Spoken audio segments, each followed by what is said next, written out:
So the purpose of neighborhood engagement is to do that very thing, is to engage your neighbors, and that's done relationally. So it's a relational connection. It's an intentional relational connection that you tend to utilize, one, to just be a neighbor and to hear what neighbors have to say, and to understand how the partner can better partner with the community. Yeah.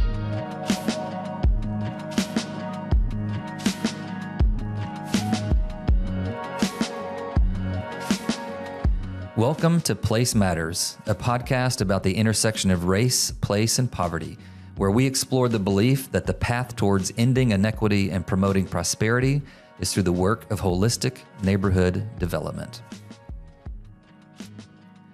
Welcome to one of the series we will do on FCS's 3 pillars. This series will focus on the pillar of neighborhood engagement. I am Shawn Duncan, the Director of Training and Consulting for FCS and the host for Place Matters.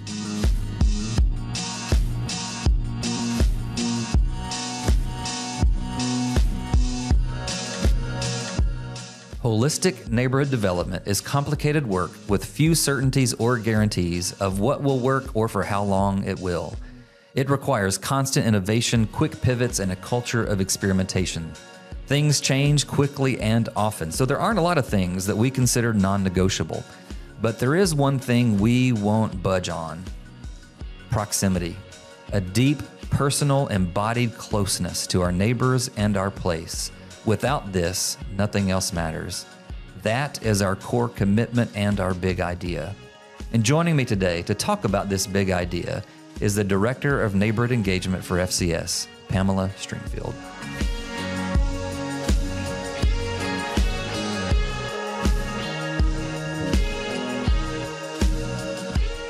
All right, so you're our Director of Neighborhood Engagement. Yeah. What is that? What is neighborhood engagement? That's a great question, Just engaging Shawn. the neighborhood? All right, Just next engaging question. Neighborhood. When I first started this job, I was like, I don't even know what this is. What does it mean to... So wait a second, you accepted the job. I did. Well, I was like, I don't know what you use some words I like, but I'm not sure what this is. And as I've gotten into neighborhood engagement, what it has been for us over the last 5 years that I've been here is really that simple. I like to complicate things. Okay, yeah. I want a great, real nice, beautiful textbook definition. Right. But because we are the people who are boots on the ground, it's real, just conversational. Yeah. So for us, it's neighborhood engagement is that conduit, that connection that you make between the person and the entity or the services that you're trying to provide. And so it's again, that word conduit comes to mind for us. So the purpose of neighborhood engagement is to do that very thing, is to engage your neighbors. And that's done relationally. So it's a relational connection. It's an intentional relational connection that you tend to utilize, one, to just be a neighbor and to hear what neighbors have to say. And to understand how the partner can better partner with the community. Yeah. So it's relationship. And we want to not just partner with the neighborhood, but with the neighbor. And so for us, neighborhood engagement, and this has been true from my childhood that was modeled before me, and why my husband and I moved to the city was neighborhood engagement is just that you want to be a neighbor. Yeah. And not simply a practitioner. And so when we wear both of those hats and we look through both of those lenses, you can see very different things, even if you're looking at the same thing. So if there's a challenge in our neighborhood, if I'm looking at it simply from a practitioner side, I see one facet of it. But if I'm a neighbor and from the posture of neighbor, I can see it very differently. Yeah, that's good. So in another episode, we'll go into some more of the weeds and details of how we're actually executing what we're doing on the ground. But just to give people a sense of what you and your team are doing kind of day to day, what's some things you guys are up to? Oh, my word. Not very much. You guys look kind of bored mostly, just twiddling your thumbs. No, not at all. Well, I would say the 3 buckets that we juggle a lot, or that we move between, is the people work of just being a neighbor and being present in neighborhood, but also the partnership work. So there's people that we work with, services, other folks in the community that that serve this community that we want to partner with and see what they have going on. And then we have programs. Okay. Some of the things that we host that are legacy programs that neighbors have wanted to have for years. And so we just keep the thing going. Yeah. So those are the 3 buckets that we move in and out of. And we'll definitely get into, so keep listening to further episodes to dive into those and make greater detail. But for this one, I'm less interested in the what that we're doing, but more about the why. So tell me, for you in this seat, what is the big why for us in this neighborhood engagement work? I think we talked about this in another episode, but for me, we do this work and because of we want people to be connected. So we want to, we are a full service nonprofit. So we want to see systems changed, rebooted, things that are not well removed. But we want to see flourishing to actually come to the community. So we want to see, good commerce come through here. We want to see housing, we want to see education be solid. But what we get to do as neighborhood engagement is that we are that, what I call that connective tissue, the nerves that go in between those systems so that they talk. And so if you have a great school or supposedly great school or great housing, or you have housing, put whatever adjective you want to on that. But if you have housing, you need a neighborhood engagement person or team to inform you how it's going. So if you have a challenge in your housing or in your school, you have people like me and my team that people talk to and say, we have these buildings, but they're not working. We have these teachers, or we have this store, but they don't sell the things that we want to buy here. Or, our houses are falling apart, or there's crime, or our sidewalks don't work. Like whatever it is, you have people like us who can hear you and help you connect to who we need to talk to in order to get those things addressed, and to celebrate with you when those things are done, and to be righteously mad with you when things are not right. So you don't feel like you're crazy. And so sometimes neighbors need to just realize they're not in something by themselves, and realizing that you don't just look at an elephant and go, how do I deal with that? But if somebody comes alongside you, you can actually figure out little by little how to address or how to change or challenge a situation before you. Yeah. So most nonprofits are just that, nonprofits. And they don't have massive budgets. Just like, what am I going to do with all this extra surplus? We have so much money, we're tripping over it. So if you were to speak to a nonprofit that has limited budget, they've got multiple things they want to do, how would you build a case to say, where you ought to spend that money is having a full-time person whose sole purpose is the neighborhood engagement side? Like that feels so less practical or tangible. Someone who's building something or running some sort of program or providing some sort of service.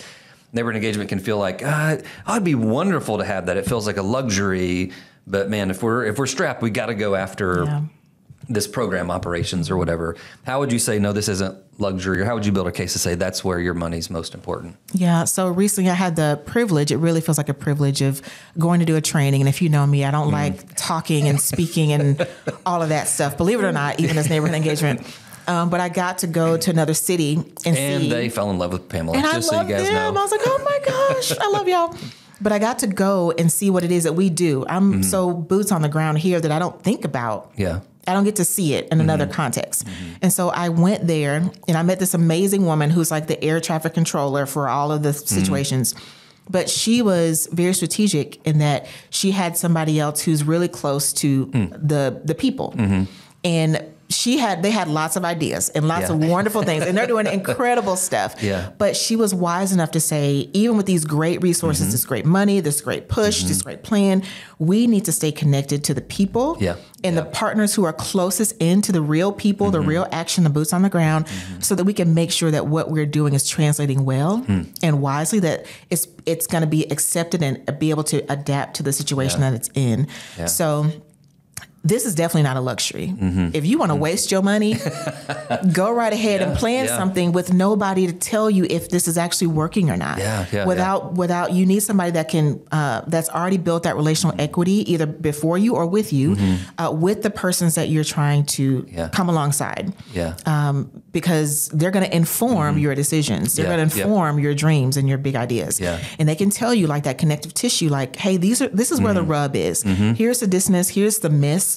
Or, oh my gosh, here's how this is landing, and it is phenomenal. They're going to inform your work, and you absolutely need that in order to go forward. I mean, I like that because I think we could make an ethics case for why you need this. It's like, because you're impacting people's lives. And if you're not listening, engaging, you don't have their permission, right, to be doing this work. So I think there's an ethics case that could be built there. But I think to what you said, kind of almost jokingly, but it's very accurate, that there's even a financial case to be built, that like to not lead with a deep connection to people in place, you will waste money, right? Like, even though we could say, yeah, we need more affordable housing, we could name some things that seem really obvious, and we say, yeah, we need to invest in those things. But if you're not investing in the people, you may do affordable housing, but you may do it poorly, or may do it at the wrong place, in the wrong time, in the wrong way. And there's so many dynamics that get informed by that connectivity. And I think for us, like, it would be easy to say, like, hey, we've done over 200 single family units in this neighborhood. We just opened a 84 unit, multi-unit apartment community. We've disrupted what used to be a food desert with a grocery store. We've started businesses. We've hired people. We're in this partnership that's turning our schools around. So, like, for a lot of people, that's not only that feels like a miracle that much work has been done. But we would say, no, that's not enough, right? We have to be deep in this neighborhood engagement. Like, why would you say, yeah, oh, that's wonderful, but it's not enough if you don't have. For like FCS would say, our work isn't successful if we don't have that.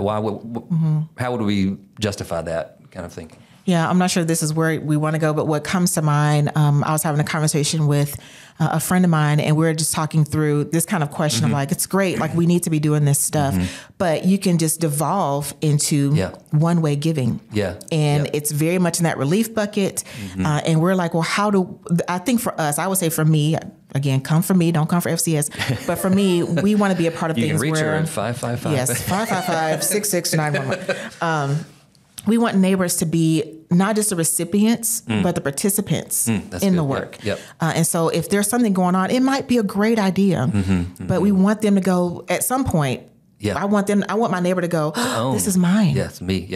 Like, this is my neighborhood and this is my stuff. And I'm happy to get it started. I'm happy to get it started. But at some point, like we said earlier, like I want to work myself out of a job, or more importantly, decenter myself. So let me just be clear. We want to stay. We're not trying to like go away. So I'm not promoting us starting something and then leaving. But you want to be able to start it and then be able to see yourself not be the main character of that situation. Really, and so for us, we want to make sure that we're promoting a two-way relationship. Not just the reciprocal, like I'm going to do this, I'm going to produce this, and then you receive it, and you're good.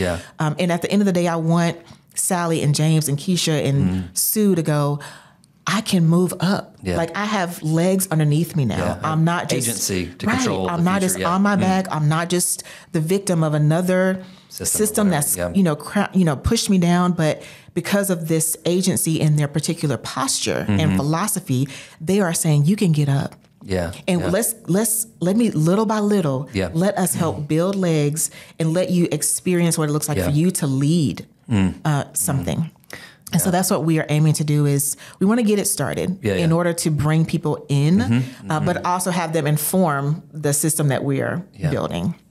Which is why I think if people hang around with FCS long enough, they'll know that a lot of the programs or partnerships or development projects that we're doing, you don't see our name slapped on a lot of things, right? Like, because at some level, like, we can't be the center of this story, right? We can't be the hero of this story. Like, we have a vital, like, non-negotiable role to play. Like, it's crucial that we're here, but this ability to say, like, how do we center the neighborhood, center their agency, center their power through that? And like, so those that are familiar with this have likely read one of our founders' books, Bob Lupton, and they'll resonate with some of that language of like one-way relief, charity giving. And I think one of the things that's missed in that book is that we know from like charity, social services, like one-way giving is a common thing, and they want to disrupt that. But I would also say like development can be done in one way. Like like just because it's a food pantry in a one way, and you move away from food pantries into like affordable housing, which that goes from relief to development, you can still do development in a pretty toxic way. You can still do it in a top-down way. You can still do it in a one-way way. One-way directional kind of approach. So we're trying to say it doesn't matter how much you build if the neighborhood is not at the center. And the only way to do that is through this deeply relational side. But not all neighborhood engagement is relational, though. Like, I think we work, whether you're city government, for-profit, business, I mean, there's plenty of entities that have a community engagement arm, but not all community engagements are created equal. How would you maybe distinguish some of the other versions of neighborhood engagement or community engagement that are out there from what we do? That's a good question. Let me think.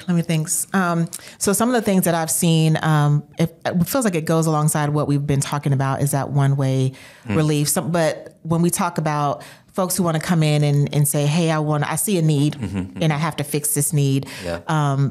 And so you just kind of pour all of your energy into that, and you start to use people to accomplish something where they become like it just feels very usury. Like it's, I have either funding or I have a great idea. I want to honor those who have a great heart, a great passion to serve and see things that are not well be made right and whole. I want to honor that. And the challenge is a lot of us well-meaning folks can just get into this posture of like, well, let me just fix it. I just want to, I want to see it different. So I just got to fix it. And I remember hearing my mentor and my mom say, like, every need that you see does not mean that you need to be addressing it. Or it needs to be addressed. Like you might just need to leave that thing where it is. And so having agencies go, I see a need, and having the wisdom to go, that's in my wheelhouse to address, or I need to step up to this, or that's a challenge that needs to stay right there until somebody else can come along. So I don't know if that really goes after what we were talking about, but just this idea of like, there are agencies that would, mean well, but can have this kind of savior complex. Or which like, is an interesting nuance in this, is that the program you want to run is for the benefit of that neighborhood, and your way of engaging people is to get that program going, which is for, quote, their good, but it's still kind of this kind of self-perpetuating kind of mentality. Like, I just need you to fill out this form, do this survey, engage with us so we can keep this program running. And we can justify it because, well, the program makes the neighborhood, it's providing essential services to the neighborhood. Like, but there's still, I think the crucial work of this is to figure out, like, who is at the center in all of this? Like, is my program in the lead and they're here to make sure it goes, or is my program at the mercy of the neighborhood? Like, am I willing to shut this thing down? Am I willing to make radical changes? And I think there is a way that neighborhood engagement can be transactional rather than relational, right? And so, like, and how do we know? Like, because I don't know of many people who I would say, they're probably doing some transactional neighborhood engagement. I don't think they're willfully being like, I want to make this transactional just so I get my program accomplished. But so how do we know? How do we self-evaluate whether this is truly relational versus kind of a transactional? Because those aren't hard, fast categories. They probably blend a bit, like, how do we know, where we're falling in this? One of the examples that come to me was, we'll talk some about this later as far as specifics, but we host this event every year called Pride for Parents. And it's easy to get in that thing. It's really fun. It's easy to get in there and just like create the thing. But I remember early on thinking, like, I want to make sure that we are including neighbor in this process. And so at the end, I call it autopsy. It's not a great name, but at the end of Pride for Parents, my team will get together and we'll talk about like, what are the successes? What were the things we're trying to measure? How was it awesome? What are the things that we can grow in? And we're starting to like ask each other questions like, how is this really successful? And so one of the questions we've been asking every year is, how involved are neighbors? Like, are they starting to see themselves? Are they coming closer in, not just as somebody coming to shop the store, but we're hearing them say like, oh, this is mine.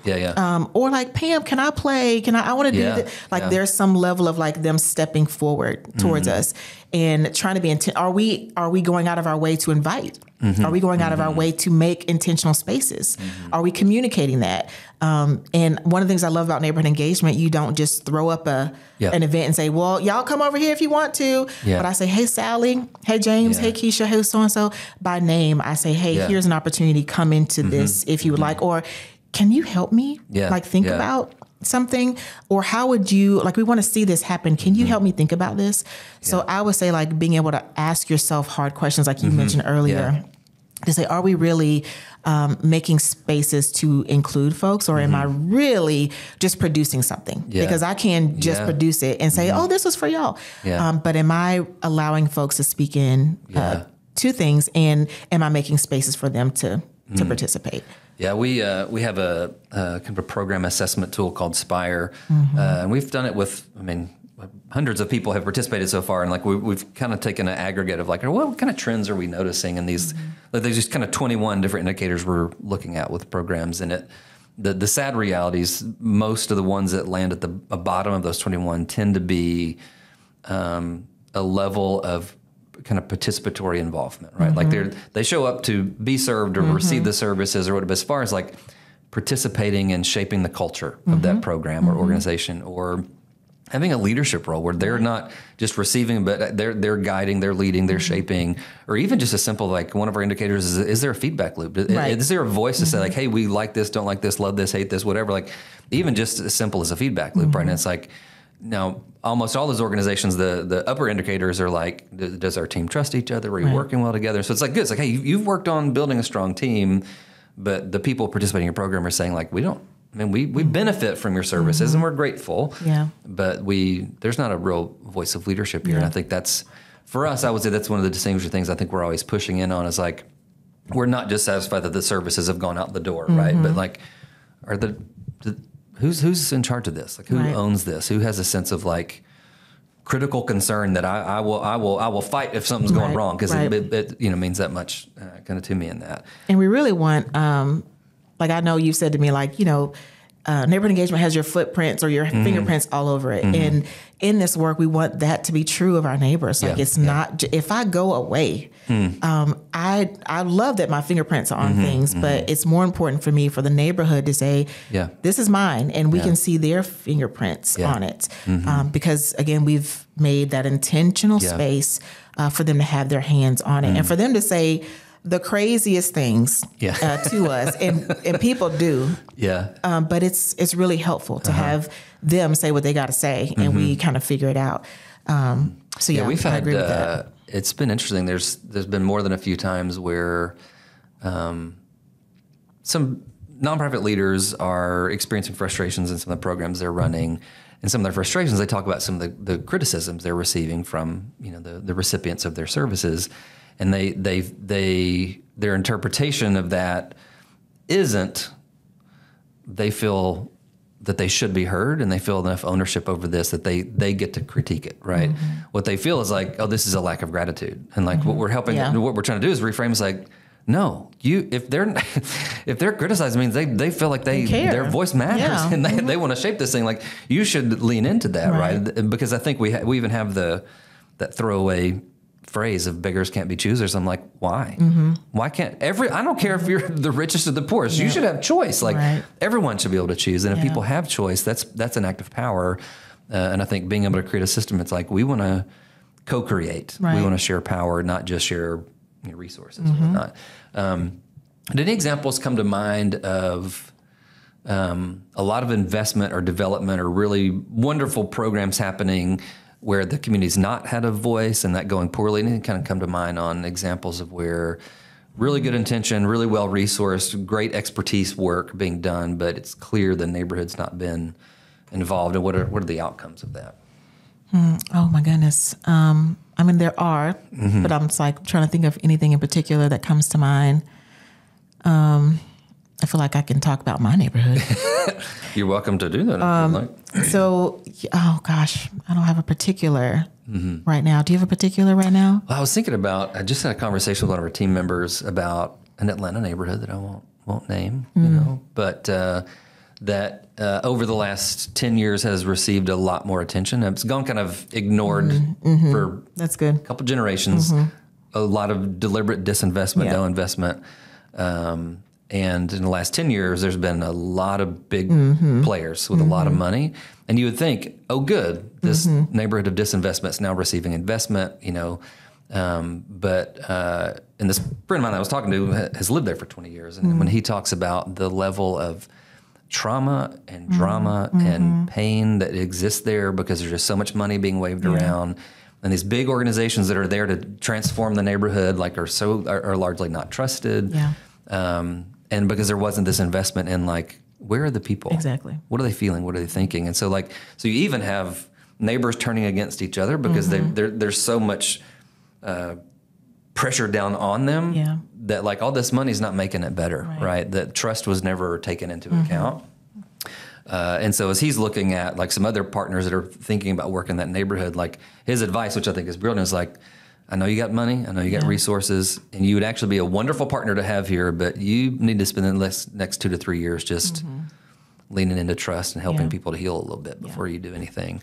And again, I think it's what you said earlier, like there's just been a lot of money wasted. And yes, all these neighborhoods that have been ignored for so long and harmed for so long, we ought to be pouring in as generous as we can. But if you do this without following the lead of people, then you might make it worse, which is, it's like, I don't know if we're talking about the same neighborhood, but as soon as you started talking, I was like, oh, how did I forget that neighborhood? We've been, there's a neighborhood that I'm thinking of now, and we've had the honor to just be able to step a little closer to them.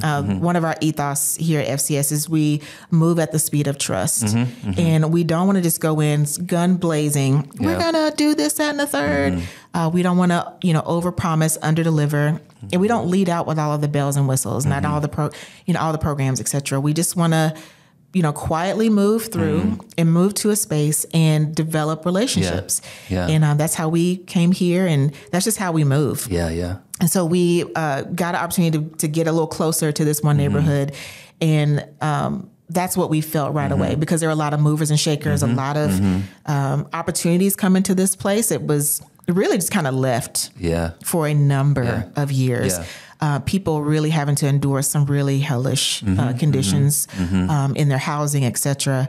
And then all of a sudden, it feels like, maybe not, I don't want to be disrespectful, but it feels like all of a sudden everybody comes out of the woodwork and it's like, I want to do, and we're going to do, and all these plans. And I remember, as, again, a new kid on the block, hearing neighbors sitting at a community meeting and hearing neighbors go, you can see them like, twist, as my mama say, twist your lips. You can see them twist their lips like, here y'all go again. And FCS, I remember saying to our boss, I was like, listen, I don't want to be tied. No. So I don't want to hitch our wagon to that, because everybody's going to assume that FCS is like everybody else that's rolling in to make a promise, to get a photo op. Big money. And it's a political thing and place to be right now. And I was like, that's not us. And I remember saying, one or a lot of neighbors, but one in particular got real mad and tearful, because they're like, y'all do this every time. Y'all come in here, you say this, that, and the third, and you don't do anything. Or we're just like, you ask us, or you ask us to do it. You're like, oh, y'all want something done? Well, y'all figure it out and let us know, and we'll figure out how to fund it. And you're like, what are you talking about right now? And so she was in tears about it. And so I was just like, and she was like, y'all are going to ask us to do something and leave us here to figure it out. Oh man. And she was looking at me like FCS too. And I was like, oh, first of all, I want to make you this commitment that we want to develop relationship with whoever wants to develop a relationship with us. And we're not going to overpromise you anything. I'm not going to come in and say, we're going to fix it all or do whatever.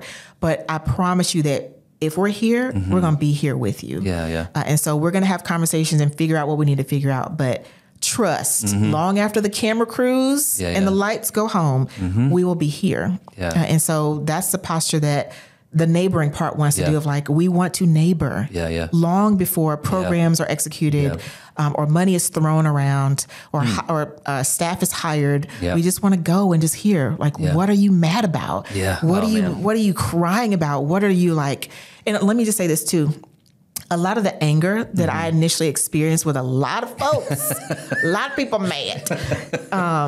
The anger that I experienced, just like that neighbor I just mentioned, if you linger a little bit, this woman started to cry. Oh man. Because she's not just mad. She's hurt.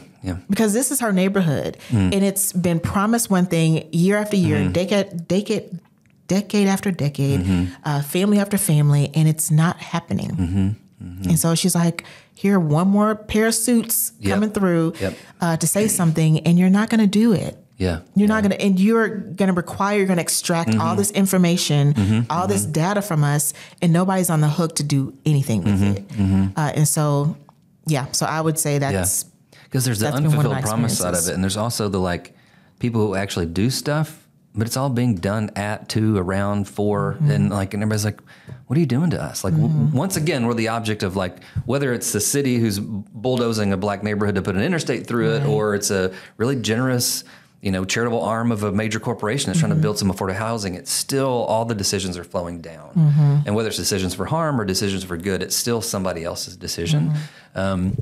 There's a partner of ours that's in Michigan that was, as they were getting started, again, like these are well-intentioned people that know the history of injustice. They want to do reparative work. They want to invest deeply, put lots of dollars in investment and development. They want to do real change, right? And like word gets out to the neighborhood that these major players are having all these conversations about their neighborhood.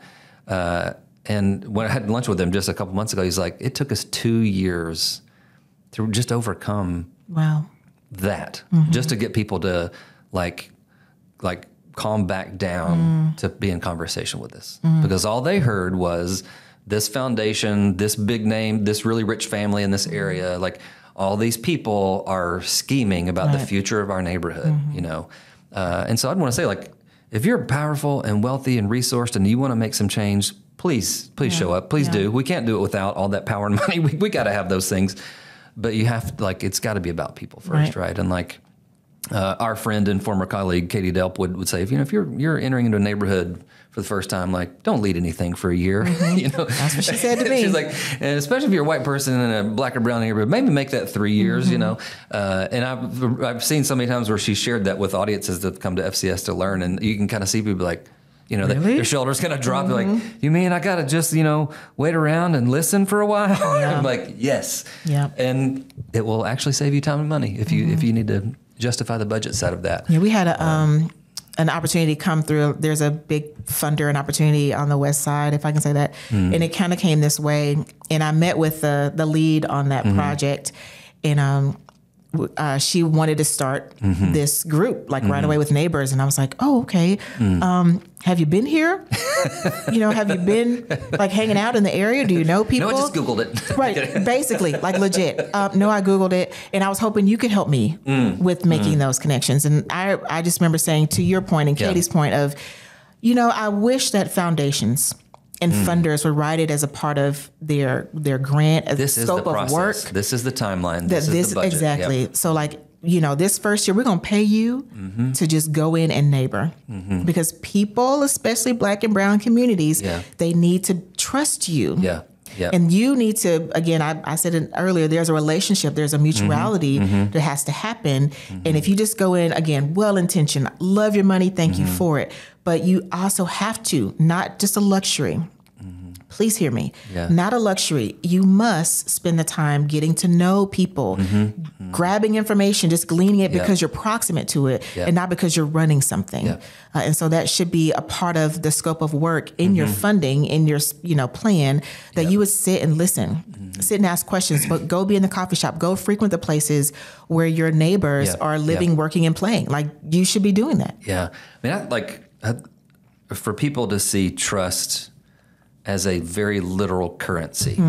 Like, you can't shop, buy, trade, participate in this neighborhood's economy if you don't have trust in your pocket to spend, right? And so I think, unfortunately, and I don't think this is just in nonprofit social good worlds, I think like when we have power, position, authority, wealth, we can assume way more expertise and permission than we have, right?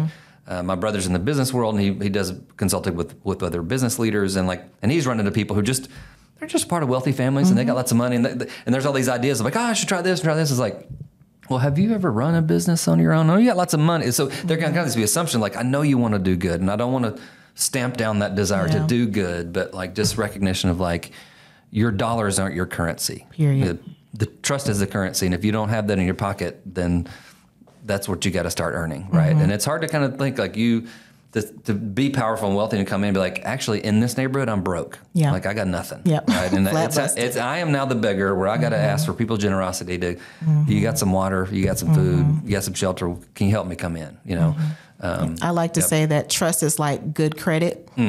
It is it's challenging to get it and easy to lose it. Oh man, yeah. And so it's What's important. What's your credit score in this neighborhood? Right, exactly, like legit.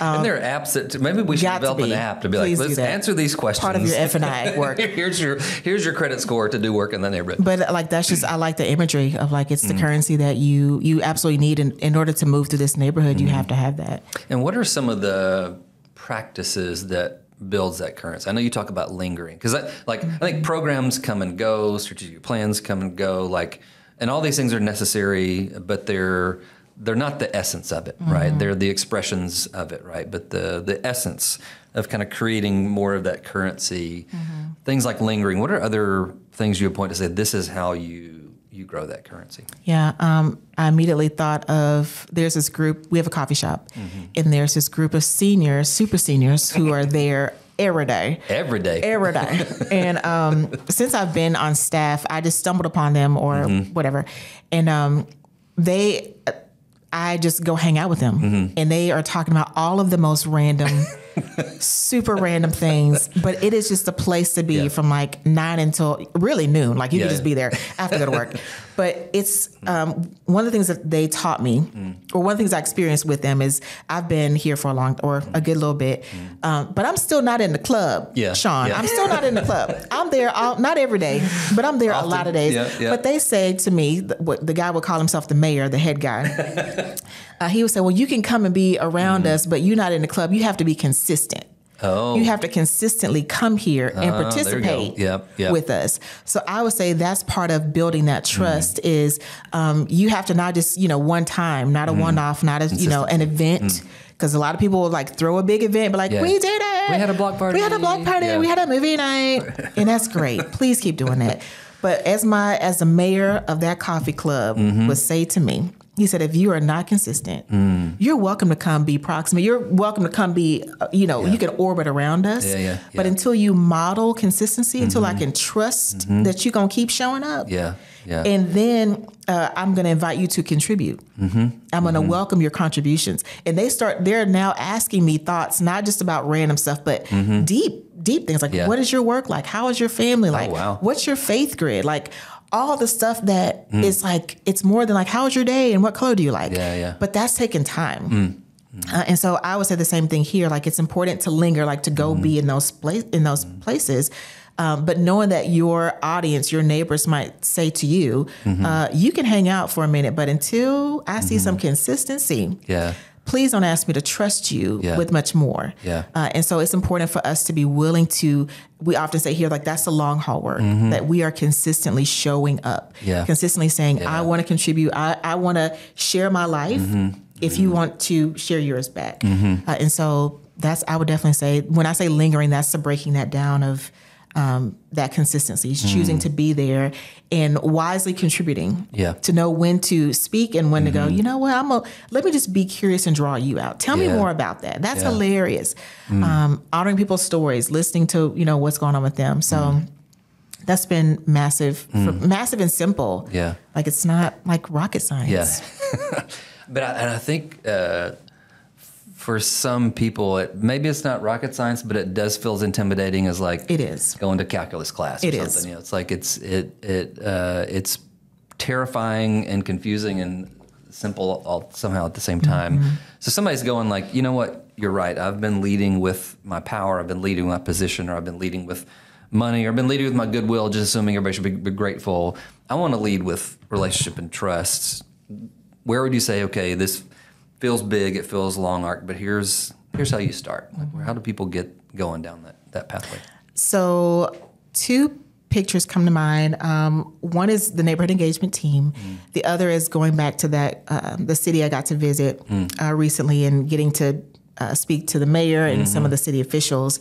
But one of the things that I was saying to them, and I said to my team, I noticed us, like it's easy to be outward focused, like, oh, we want to neighbor well with other people. And we want to love on other people. But I said to my team, it's like, we want to model that here with me and you. So even though like we're paid to do the work, like I want to also be able to suspend my emails to go, hey, coworker. Yeah. What's going on with you? How are you today? I want to be consistent in that. I want to be able to show you not just a strong, Pam who's got my stuff together. I'm running through my budgets, my emails, my plans. But when life is lifing for me, that I can be willing to show you my underside, that vulnerable side of me. And so I would say for me, it just kind of pulled me back to go, am I even doing this with people closest to me? Or is it become a job and a task and something that I've got to execute? Yep. But when nobody's watching, am I doing this at home? Or can I turn to my team and say, how do I neighbor with my teammates? Yeah, right on. How do I create space to linger with them, to talk with them, to be consistent with them, to draw them out, to be a curious participant in their life? What things can I affirm? What things can I challenge? How is that showing up right here? And I was telling that team in the other city of if the city officials can start operating and talking, they probably don't have that message given to them very often. Exactly. I was like, I know it's going to sound maybe awkward and weird or whatever, but if you can take each other out to lunch or have smaller groups and teams where you're talking on, take your titles off. Yeah. You're not president of this right now. You're not manager or lead of whatever project. You're just filling your name and bring that to the table. Yeah. I'm single. I'm struggling. I'm married. I'm struggling. Whatever. I got money. I ain't got money. Where I don't know, but just bring your humanity to the table. That's so good. Right where you are before you take it out in the streets. Yeah. If I can't do it right here, I'm really just performing. Yeah. And so I wanted it to stay close and real in my own bones. Otherwise, I'm just checking a box. Yeah, and I think that's, to me, the kind of having hung around FCS and the people of FCS for about a decade now, and having been able to be in the side of work where we're working with other organizations and communities. I get to juxtapose, get to see a lot of compare and contrast of how others operate. And I can say that there are plenty of people out there who have the chief community engagement officer role or neighborhood engagement coordinator. There's a lot of people who are in that role. But the ones to me that stand out, and I think you are one of them and others at FCS, is this is a part of who they are, whether or not they had that job. And there's people who are really good at it as a job, but outside of that job, it really is not reflected on the way they engage their own next door neighbors. It really is for a lot of people, their job is a distinct, this is just my job. It's what I do 9 to 5, and that's it. And it's just we're not asking you to overwork, but we are asking, is this you? Is this who you are? Would this be your way, even if you found another job or you hit the lottery and you didn't need a job? Would this be your posture and your way? And I think that's something I would love for people to lean into, is to say, if you didn't hold the role that you hold, would this be your way? Look at the people that live directly on either side of you. Do you know do you just practice neighboring when there's not a social issue that you want to solve in the world? And I think that's the piece where it really starts in a deep internal place, and that's, I think, the journey we invite people on. Thank you for modeling it and being the person. Everybody needs more Pam. Oh, we need more Pam. So kind.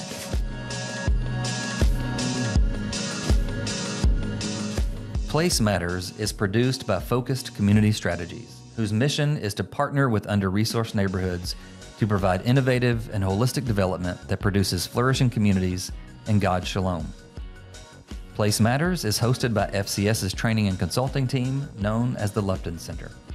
If you would like to inquire about our training and consulting services, please reach out to us via our website or find us on LinkedIn and social media.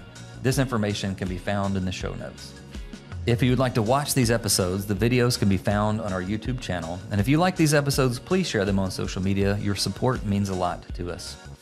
This show was edited by Tim Rhodes with music by Eric North. Special thanks to David Park and Becca Malpass at FCS for their work in organizing and recording these sessions.